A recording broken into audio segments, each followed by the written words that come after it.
Did you know your car is basically running a diagnostic on itself every single time you drive it? And it's been trying to tell you the results the whole time? The problem isn't that it's not communicating, it's that nobody taught you how to read what it's saying. There are 11 specific signals it uses, and once you know them, you'll never look at a weird smell or a slightly rough startup the same way again, because you'll know exactly what system is talking and what it actually means. Number 1, the check engine light suddenly appears. That little amber light flickers on, and most drivers immediately start calculating how long they can ignore it.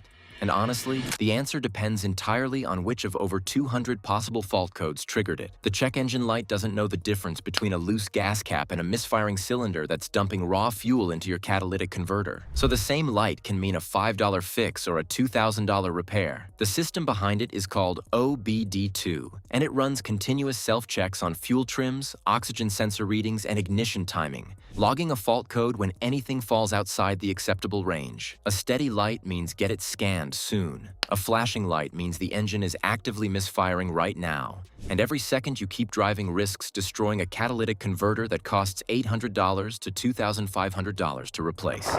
Number 2.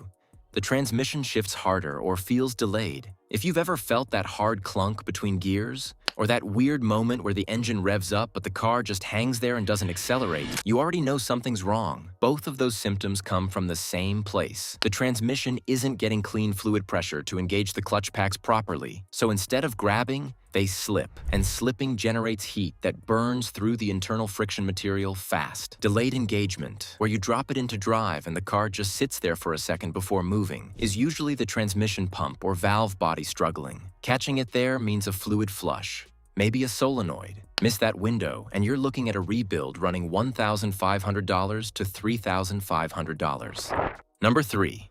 The engine starts running hotter than usual. Your engine runs best between 195 and 220 degrees Fahrenheit, and the cooling system's only job is holding it there. So when that gauge climbs past where it normally sits, something's already failing. Running just 20 to 30 degrees too hot for extended periods warps aluminum cylinder heads, blows head gaskets, and corrodes coolant passages, and you won't notice any of it until the engine's already hurt.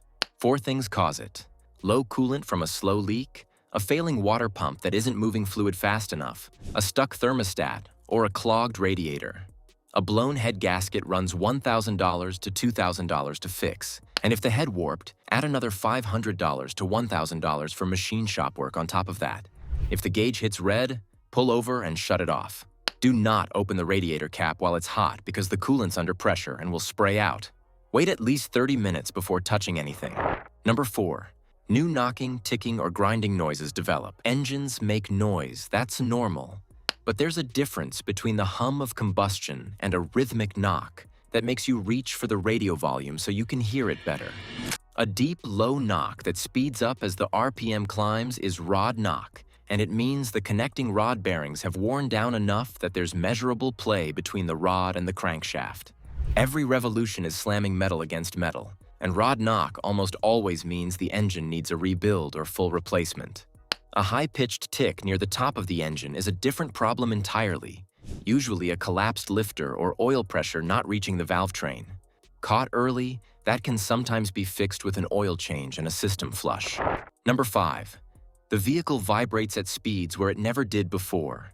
A vibration that shows up at 60 to 70 miles per hour but disappears when you accelerate past it is the car giving you a very specific piece of information, because that speed-dependent pattern almost always points to an out-of-balance tire or a bent rim hitting a resonant frequency at that exact speed range. If the vibration stays constant at highway speed but gets worse when you brake, that's a warped rotor, and you'll feel the pulsing through the pedal as the uneven surface spins against the pads. Vibrations felt more in the seat than the steering wheel, ones that change between accelerating and coasting, usually point to a worn CV axle joint or a failing driveshaft U-joint. Tire balancing runs $20 to $80 and takes under an hour, so that's always where you start. Number 6, braking distances begin to increase. Brake wear is gradual enough that most drivers don't catch it until stopping distances have already stretched by a meaningful margin, and by then the pads are often metal on metal against the rotors. New pads start around 10 to 12 millimeters thick, and stopping performance drops measurably once they wear to 2 to 3 millimeters.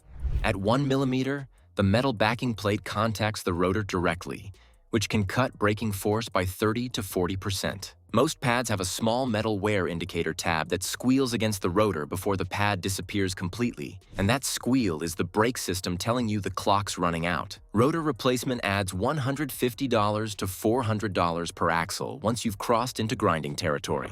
Number 7. Fluid spots start appearing under the car. Park in the same spot every day, and one morning there's a spot on the ground, and that spot is actually telling you something specific if you know what to look for. Dark brown or black oily fluid under the engine is motor oil, usually seeping from a valve cover gasket or oil pan gasket, and an engine running low on oil can seize in under 20 minutes of driving. Reddish or pink fluid under the front or middle of the car points to transmission fluid or power steering fluid. Bright green, orange, or pink watery fluid is coolant, and that one needs immediate attention. Number 8. Fuel economy drops without an obvious reason. If you used to fill up every 350 miles, and now you're stopping at 290 on the same routes, the engine is burning more fuel than it should to produce the same power output. The most common causes are a failing oxygen sensor, a stuck-open fuel injector, or a misfiring spark plug, and all three trick the engine control module into dumping extra fuel to compensate. The oxygen sensor reads exhaust oxygen content and feeds that data back to the module, which adjusts the fuel-to-air ratio in real time. So when it fails, the module defaults to running rich and fuel economy drops 10 to 40%. Number 9. The battery cranks slower during startup. That slow, labored cranking sound where the starter turns like it's fighting through mud. Most drivers hear it for weeks before they do anything about it. Batteries don't fail on a schedule. They fail on the coldest morning of the year when you're already running late, because cold temperatures cut a battery's output by up to 60%. A battery that barely starts the car at 50 degrees simply won't start it at 20. 3 components share the load. The battery stores the charge, the alternator replenishes it while the engine runs, and the starter pulls a massive current burst to spin everything over. If the alternator's failing, the battery never fully recharges between starts, so each startup drains it a little further.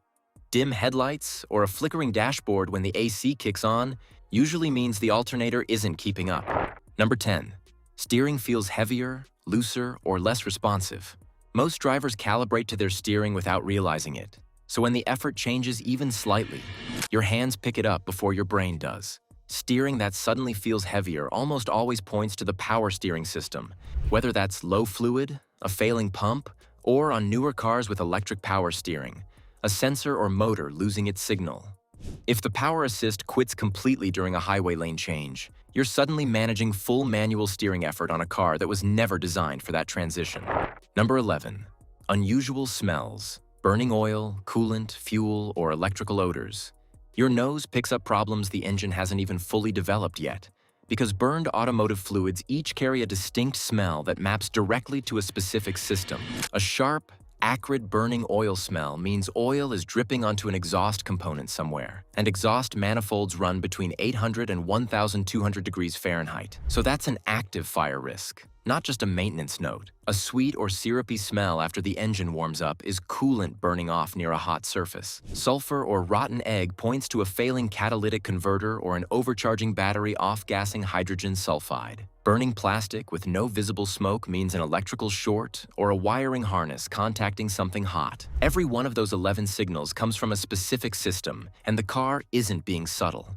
It's using lights, sounds, smells, and physical feedback because those are the only channels it has. And whether you end up with a minor repair or a major one usually comes down to whether you caught the message early.